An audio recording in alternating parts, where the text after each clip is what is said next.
Bismillahirrahmanirrahim. Alhamdulillah wassalatu wassalamu ala Rasulillah amma ba'd.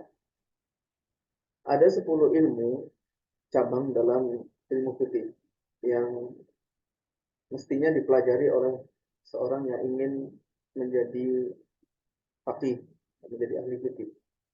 Yang pertama adalah usul fikih, yang kedua al-furu' al-fiqhiyah, ya kitab kitab fikih secara umum itu al-furu' al-fiqhiyah. Kemudian al-qawaid al-fiqhiyah, kemudian al-furu' al-fiqhiyah, kemudian takhrijul furu' alal usul, kemudian al-jadalul fiqhi yang sesuai dengan ulama mazhab, kemudian tarikhul mazhab dan istilah-istilahnya serta penjelasan yang mu'tamad, yang resmi, kemudian al-khilafiyat, kemudian al-fatawa wa tanzil, kemudian yang ke-10 adalah at-tabaqat. Jika seseorang mempelajari 10 cabang ilmuwan ini, maka ya, diharapkan dia sudah benar-benar menguasai fikih mazhab tersebut. Kemudian ada istilah hafizul madhab dan sahibul madhab. Ada istilah seseorang dikatakan penghafal madhab, dan orang yang lain, ada orang yang kedua dikatakan sahibul madhab. Hafizul madhab ini hanya orang yang menghafalkan madhab syafi'iyah dari sisi furu' saja, ya, mengetahui baik dalam ibadat, muamalat, munakahat, jinayat, dan seterusnya. Dia mengetahui itu karena mempelajari itu saja, furu'. Tapi kalau sudah seseorang dikatakan sahibul madhab atau fulan syafi'i, atau misalkan madhab yang lain, Hanafi, Maliki, Hambali, maka maksudnya adalah madhab tersebut sudah menyatu pada darah dan dagingnya, sudah mendarah daging. Dia bisa dikatakan benar-benar syafi'i, atau bisa diungkapkan juga sahibun nafasin syafi'i. Dan orang yang benar-benar menguasai mazhab tersebut itu nggak mungkin hanya mempelajari matan-matan furu'iyah saja, walaupun dengan caranya nggak cukup. Dia harus mempelajari yang minimalnya disebutkan oleh sebagian masyayikh ada 6.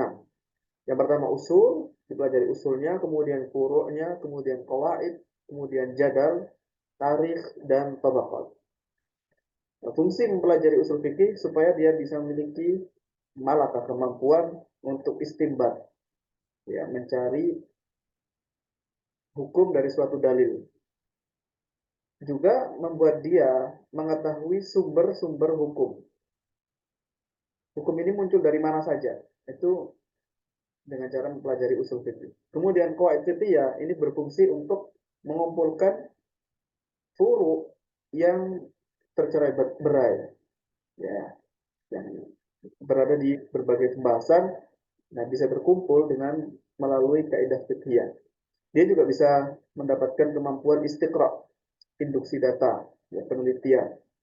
Kemudian mempelajari ilmu jadal sesuai dengan metode mazhab, ini membuat dia memiliki kemampuan untuk menegakkan hujah dan membantah syubhat.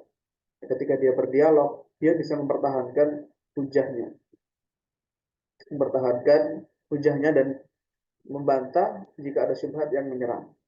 Kemudian mempelajari tarikh mazhab ini supaya dia mengetahui imamnya siapa, kemudian fase mazhabnya bagaimana, sejarah mazhabnya bagaimana, perkembangan sejarahnya, fase-fase yang dilalui, kemudian siapa tokoh-tokoh utamanya, kemudian siapa yang muhakkik di situ, muharrir, dan seterusnya.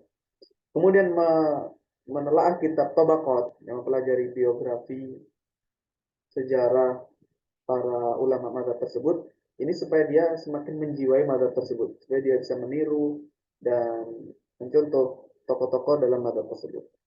Adapun sebagai contoh, ya, beberapa kitab, walaupun ini bukan bukan rekomendasi untuk urutan, ini sebagai contoh saja. Dalam usul fikih misalkan mempelajari syarah al-Mahalli, ya, dalam kitab al-Waraqat, syarahnya al-Mahalli, kitab Waraqat al-Juwayni. Kemudian ada juga kitab al-Luma asy-Syirazi, kemudian syarah al-Mahalli, untuk kitab Jam'ul Jawami. Itu contoh-contoh dalam kitab usul fikih. Kemudian dalam furu' fikih, ya, misalkan matan Abi Syuja, kemudian mempelajari, dia ada kitab yang lain misalkan Al-Iqna fi Halli Al-Fazi Abi Syuja, Kemudian ada kitab Fathul Wahhab, syarah Manhajut Thullab karya Syekhul Islam Zakaria Al-Ansari. Kemudian ada kitab Kanzur Raghibin, syarah Minhajut Thalibin karya Al-Mahalli. Ini kitab-kitab dalam furu'.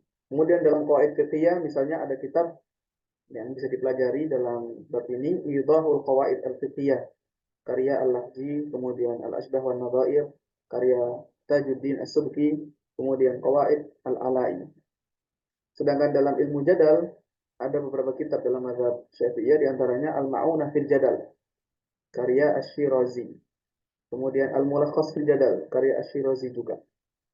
Sedangkan dalam Tarikhul Madhab dan istilahat serta penjelasan yang muktamad ada beberapa kitab, di antaranya Al-Madkhal ila Dirasatil Madhhab Syafi'i, pengantar untuk mempelajari mazhab Syafi'i, karya Dr. Akram Al-Qawasi. Kemudian ada kitab yang cukup menarik juga, yang muqaddimahnya Dr. Abdul Azim Ad-Dib. Beliau ketika mentahqiq Nihayatul Matlab, tulisan Imamul Haramain. Di situ juga dijelaskan pengantar seputar mazhab Syafi'i.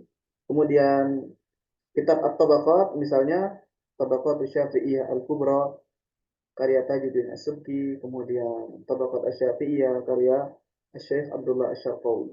Dan sekali lagi ini hanya sekedar contoh ya, beberapa kitab yang mewakili cabang-cabang keilmuan tersebut. Intinya seorang yang ingin menguasai mazhab tertentu ya tidak cukup hanya menguasai furu'nya saja. Ya ada beberapa ilmu yang lain, cabang ilmu fikih yang lain yang harus dipelajari dan dikuasai juga. Dan semua itu membutuhkan waktu, membutuhkan kesabaran dan bertahap. Ya, bertahap ada tangga-tangga yang harus dilalui. Mudah-mudahan bermanfaat. Wassalamualaikum warahmatullahi wabarakatuh. Walhamdulillahirabbil alamin.